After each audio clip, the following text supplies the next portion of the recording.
मलाच माहिती मी गाढवा समितीची आज बैठक झाली. काय पाण्याच्या नियोजनाचं ठरलं? शेतीसाठी सोडणार आहे काय चाललं? कालवा समितीची बैठक झाली.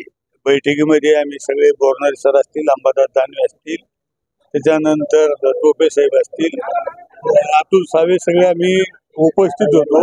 आणि कालवागार समितीमध्ये शेतकऱ्याला रब्बीला पाणी कसं मिळेल, पिण्याच्या पाण्याचं नियोजन आणि औद्योगिकसाठी नियोजन हे आजच्या बैठकीत झालेले. आणखीन याच्यानंतर आमची बैठक होणार आहे आणि त्याच्यात सविस्तर आम्ही आपल्याला सांगणार आहे. आजच्या बैठकीत काय? आजच्या बैठकीत फक्त नियोजन करायचं सांगितलेलं आहे.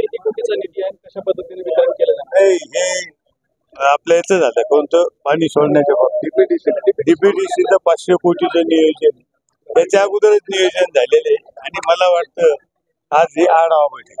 पण आज विरोधकांचं समाधान होईल का? मागच्या सारखे वादावादी होईल? नाही, मागं पुढे वादावादी होती. विकासासाठी सगळे भांडत असतात.